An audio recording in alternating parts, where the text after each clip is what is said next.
You know, this month we've been working on rejuvenating our purpose. And I know that you never got that head on because we've been tilling the soil and planting seeds. You didn't realize that, did you? No, you didn't. Okay. So the first week, Patrick spoke to us about replenishing our energy. Do you remember the title? I'm all gifted out? Okay, so we talked about how to get our energy up again so that we could be more contributory. And then the second week we talked about the emotional balance, letting go some of the agendas and just sitting in the presence so that we could be balanced emotionally. And then last week we talked about our brains, how our brains respond through co-creating and complying. So the theme of all three services was really about finding a balance with action, a balance with intuition, a balance with life. So all of this physical, emotional, and mental energy goes into staying on track with your purpose. And your purpose, let me define it for you. Purpose is how we freely invest our energies to contribute to the whole. Everyone at some time or another wonders what their purpose in this life is, do you not? I have people come to me for counseling and the first thing is, I don't know what my purpose is. We have this great desire and a knowing that we should be doing something. There's something that we need to be contributing. Yet we're not certain or clear, we don't feel like we're on track with it. And that is an internal thing that goes on. It's your truth meter going off. It's that internal guidance system that you brought in. So we know that we have a need to contribute to the whole for good. We know that. And purpose is not always grand and dynamic. Sometimes it's to raise a child or to birth children, you know. Some mother of 10.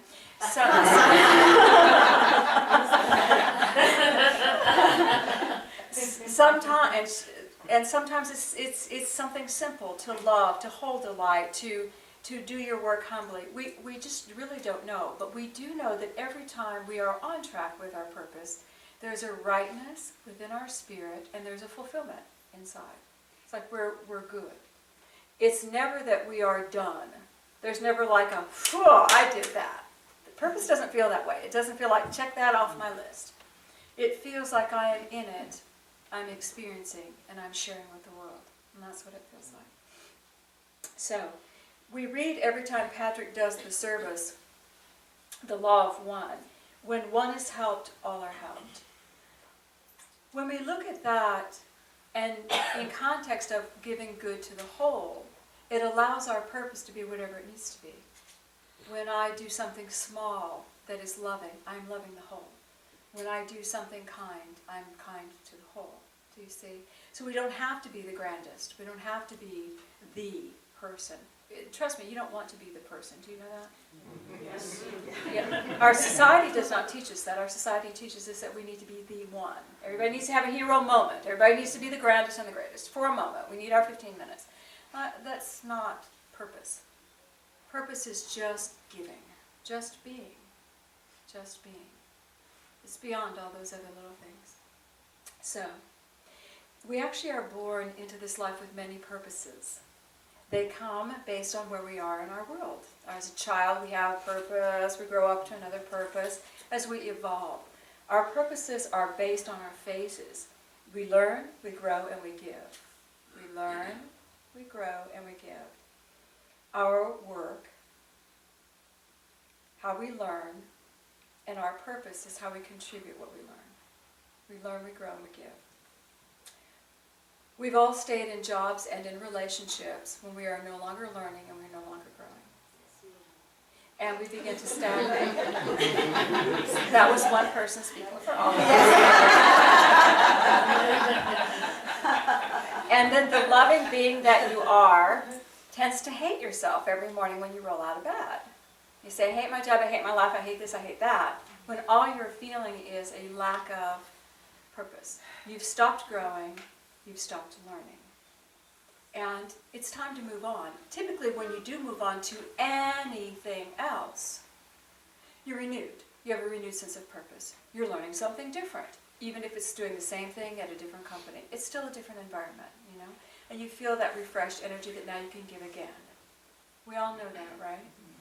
All right. Rejuvenating our purpose is rejuvenating our reason for being here, giving energy to fulfill our original intention of good. And we all came for good, we all came for love.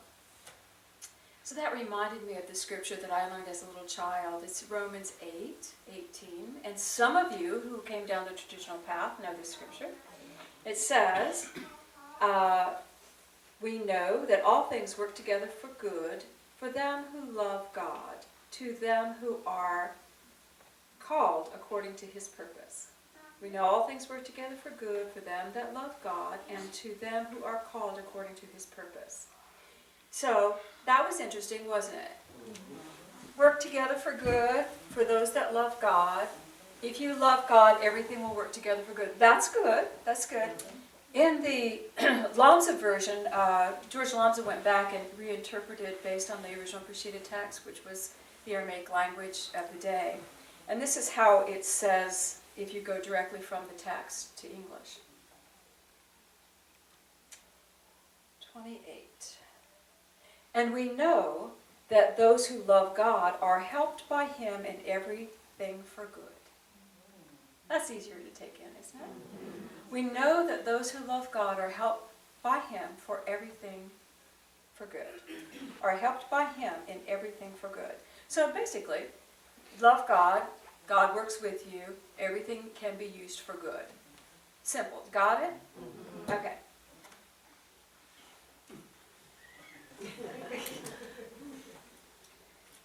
It also says, those who are led by the Spirit of God are the sons of God. The earnest expectation of all mankind waits for the manifestation of the sons of God. The earnest expectation of all mankind awaits the manifestation of the sons of God. Pretty cool, huh? Yeah. All right. Did you feel purpose quickening within you? A couple over here.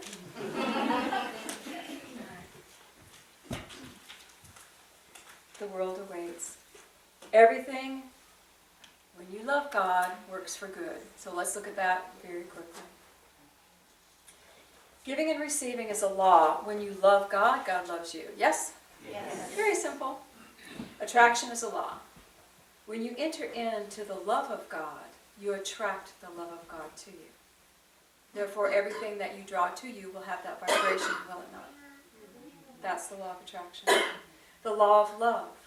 Love transcends all other conditions and attracts only love. When you are loving God, what are you likely going to attract? And love will transcend anything else.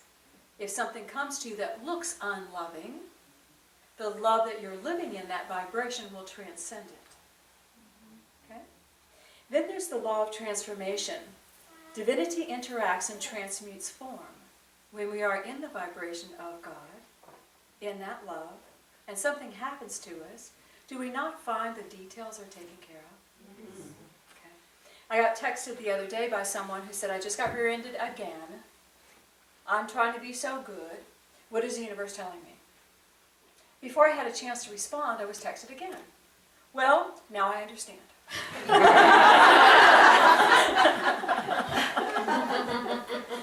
The goodness was revealed to them, you know? I remember one time when I was younger, and I was going to work in Buckhead in the wee hours, and I was praying for the poor people in front of me, sticking my nose in where it didn't belong. Oh, God, bless those poor little car. The car was barely running in front of me. Bless that car. Bless them so much. God bless them with prosperity. Boom. I hit they pulled over. I'm blessing them. I hit the guy in front of me. Boom. I went into shock because I nailed him. I'm going, but God, I was praying for those people. And God said, you know what? You didn't need to be doing that. Maybe they like where they are. What are you doing here? The guy I hit came out, looked at the glass all over the ground where I had smashed him, and said, oh, got in his car and took off. There was a policeman right there, came right over, talked to me. I'm shaking, of course, and wasn't in my county. I'm in the wrong county. So they got another policeman. I'm shaking, of course. It was the most beautiful experience impactful to the max. Everything got taken care of. I didn't miss a lick of anything. And no one got a ticket. No one got in trouble. You know, it didn't miss a lick. But I learned.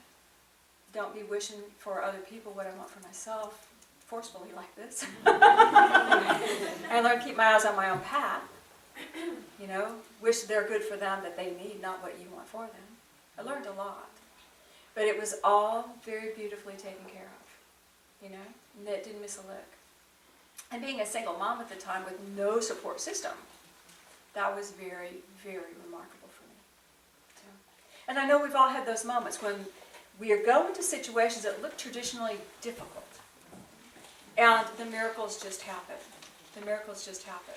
When we financed this property 15 years ago, the man, the banker, did not want to finance us because we did not have a church use permit yet. We were buying the property and then applying for a permit.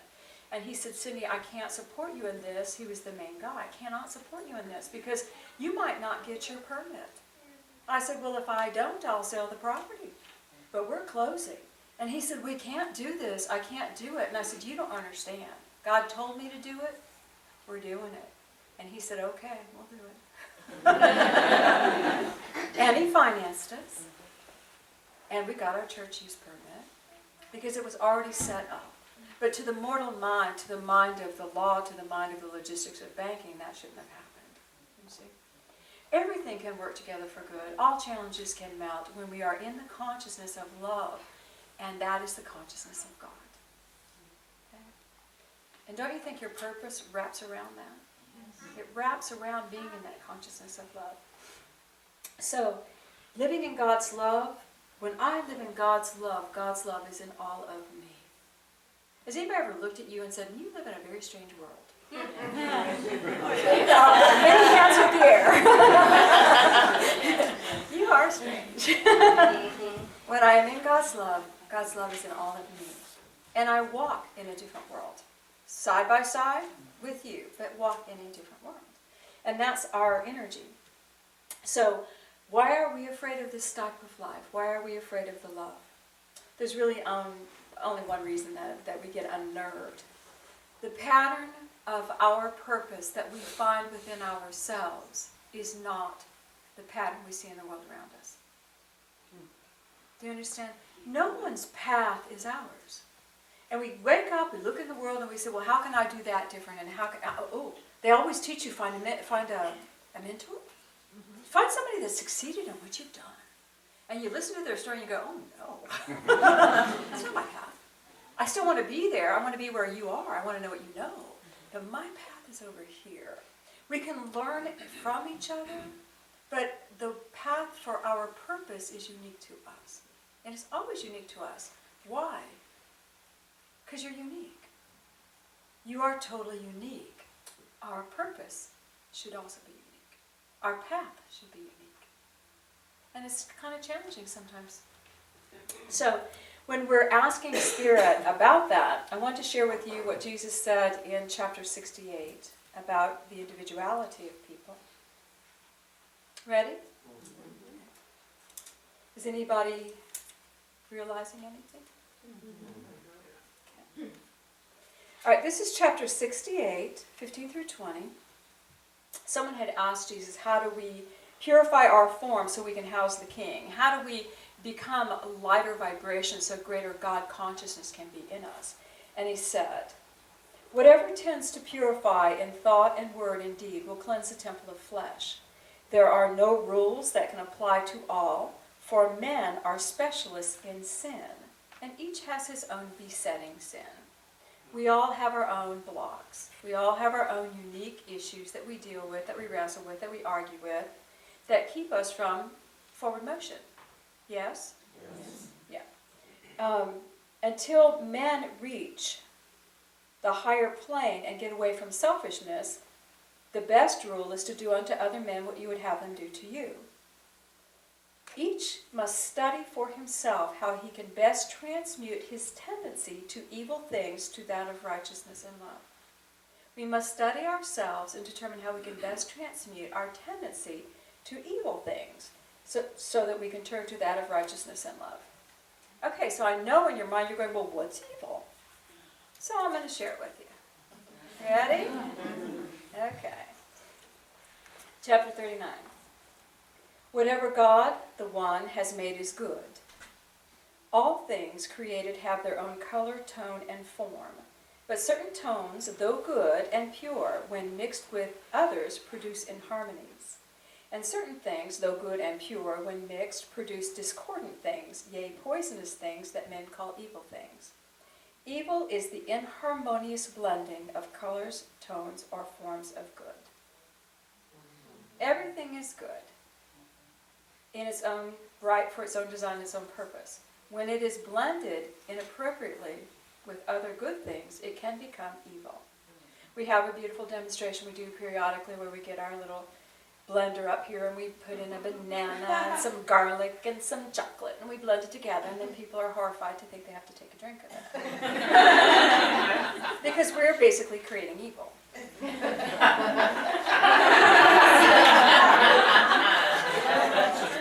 Because it is evil. But each of their own is beautiful and wonderful. Okay? So evil is the inharmonious blending of things inherently good. Now man is not all wise, and he has his own will. So he has the power and he uses it to mix God's good in a multitude of ways. And every day he makes discordant sounds and evil things. And man makes his devil thus, and then he becomes afraid of him and flees. The devil and the burning fires are both the works of man, and none can put the fires out and dissipate the evil one but the man who made them. So, we make our own. We're wonderfully creative. So, when we go back to man must study himself and find the discordant energies within him that he himself has created and write them. And then do unto others as you would have them do unto you. This is a good little formula, isn't it? Mm-hmm. Now, what do we do with that? Do unto others as you would have them do unto you. How do we do that? We don't do that. We do unto others as they need us to. Though you need me, okay. I'm going to give you what you need. I'm not going to give you what I want you to give to me. I'm going to give you what you need. So we don't quite follow that very well, do we? I want you to understand me, so I'm going to give you understanding. I want you to empower me, I'm going to give you empowerment. See? Good stuff. But you want to feel like a victim? Okay, I'll let you feel that way. You see? So studying ourselves, learning, isolating those things that we've created that were inherently good and now are not, altering this. So that's our learning, our growing, and our giving. When we can move our energy back into motion from non-motion, we can move ourselves back into love, we go forward in God. Do you understand why that keeps us from God love? You can understand what I read. That man is a specialist of sin. We all have our own blocks and issues. We created them. We're responsible for them. We need to heal them. Okay? When we are in the judgment phase of self about this, we are separate from the love of God. When we are in the love of God and we can feel this wonderful thing, then we can look at the learning as an opportunity to shift instead of judging ourselves for creating a block. Is this too heavy? When you are in non-motion and you are in a block, you will not feel that you are on your purpose. Okay? All right. We learn to mix harmoniously, and then we create a space for ourselves. Oh, here's another beautiful little thing I want to share with you. Again, about specialists in sin. This is in chapter 119. Jesus is talking to people who are saying, your disciples are sinning because they're not doing da-da-da-da. And he goes, there is no changeless law of good, for good and evil both are judged by many things. One may fast and be blessed, one may fast and be cursed. You cannot make a bed to fit the form of every man. If you can make a bed to fit yourself, you have done well. Okay? So we work We learn to mix appropriately, and then we create a space for ourselves. We make a bed to fit ourselves. If you can make a bed to fit yourself, do you feel that you're on purpose? Do you think you would feel like you're on purpose? How many of you actually literally sleep in beds that you don't like? That are uncomfortable? So good. An outward demonstration of perhaps what's happening within. Create a space that fits you. Learning, mixing harmoniously, and creating the space. This will take us into that beautiful love. And you guys, I just want to let you know, learning can be tedious. It can be tedious, but it is movement. It is movement. Do you understand? When you're learning, at least there's some growth going on. And I do remember as a little child, when I was a child, they taught you your alphabet in kindergarten and first grade. And I remember going in and being daunted by these letters on the wall and saying, oh, okay. And A, cake. Oh, I like A, cake. About A. Now, hat, How many sounds can one letter make? A, I mean, like, get it with it, people. Create another letter here. It was so frustrating to learn these letters. And I distinctly remember, by the time I got to U, I made it all the way to T and I was fine. I got mad at the letter U. I was over it. I was over it. And there's this picture of an umbrella, and in my mind, as a little child, I looked at that umbrella, I can still see it. I don't need an umbrella. I don't need the U's. I'm done. And my last name started with a Y. We hadn't even gotten there yet. But the tediousness was almost overbearing to my little spirit and my soul. As an adult, we learn to use all the letters. There's quite a few of them. But without those last few, I would have been handicapped. Sometimes we just have to finish. And sometimes in the learning process, we go, how many more blessed building blocks are involved before I get to make something? But we have to stay with it. That's the learning. Because if I start building things without all the building blocks, and I'm taking things that are inherently good and I'm mixing them in ways that I don't quite understand, what am I likely going to create? Yes. Well, thank you. Good job. Good job. So whatever it is that we are about, we need to give ourselves the patience to go through the learning of it. And not just what applies to me, the learning of all the building blocks for whatever game is afoot. And anyone who's ever tried to study astrology knows exactly what I'm talking about, because you will learn what applies to you only. Yeah. I don't want to learn about those other signs. They're not mine. You know? But in order to understand it, you have to learn it all. Okay? Look at your life that way. Look at what you're learning now. Look at the building blocks that you might be in. And look around and see if there's more. Or have you gotten mad at your you? Done. I'm learning. All right. Once we can get the learning in a space of understanding, if it is in front of me and I am doing it, therefore it must be a part of God. If I love God, do you love God? Yes. Okay. You love God? It's in front of you? Yes. Therefore, it automatically has to be good. Yes. So we look for the good in it. We try to embrace the good in it. In that moment when you're throwing up your hands in the air and saying, I cannot do one more thing, look for the good in it. Look for the good. There is good. When you're in God energy, wherever you are, there is good. Okay? The learning. Then when you have the moment to mix, the moment to really create something, this is when you're actually sharing your purpose. Do you realize that? When you're actually mixing things together so you express something that is you.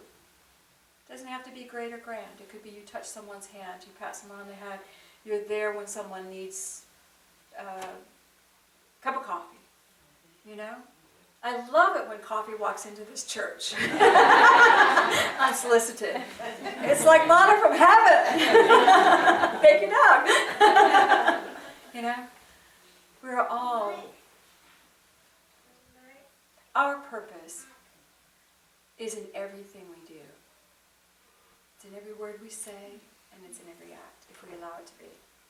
If everything works together for good, then everything I am works together for good. And when I'm in that energy, I am on track with my purpose. How simple is this? Okay. All right. We always need to just look at ourselves.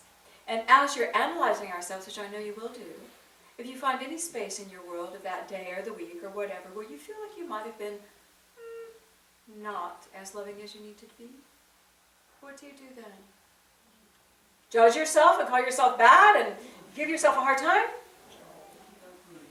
Send love to the situation. Fill yourself with love and send love to the situation and stand on the fact, God, I love you. I know you're going to make good out of this. You will make this good. No matter what I mixed up, you're going to make it good. Everything working together for good. So easy, isn't it? All right. Everything is always a building block for good when you love God. Everything is always for good. But we are here to master matter, aren't we? And we're here to take responsibility for our creations. And sometimes interesting things happen.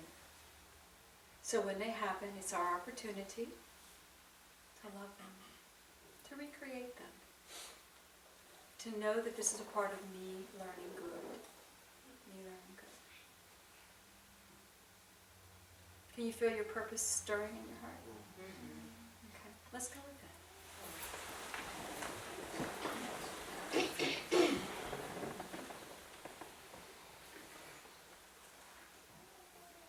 Just take a breath and feel a beautiful light descend over you. God, we ask that your love just enfold each person that hears my voice.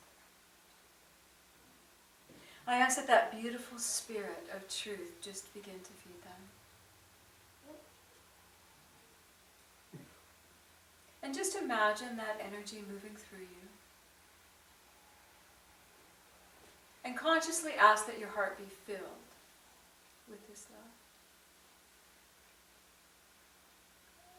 Imagine you can feel your heart center. And just think about these words. I love God.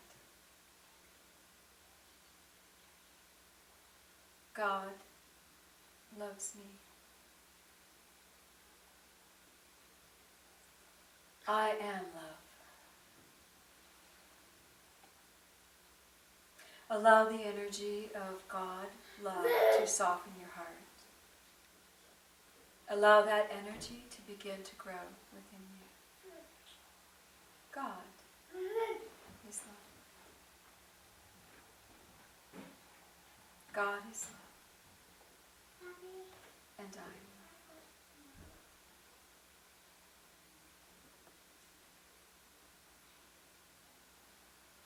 Feel it begin to radiate out from your core like a golden light. Just moving out to the edges of your body and your auric field.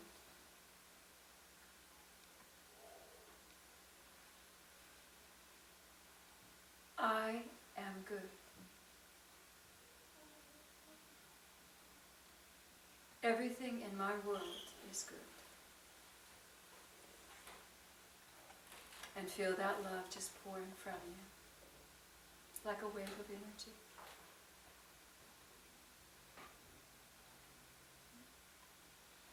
And let your focus come back to your heart and feel this deep connection with God. This deep oneness with your Creator. There is no fear. There is light. There is harmony. I am good. Take a breath and breathe that deep into your soul, flooding your energy. I am good. And let your focus come back into the chair. And I want you to feel the chair you sit on, feel your body, and feel love in you. I am love. And God, I ask that each one begin to feel that beautiful support, that you make everything good, that only good can come. Let each one feel that empowerment. And let their purpose gently be revealed. And I thank you for this. And so let's take a breath. Gently send your light to the world. You can open your eyes.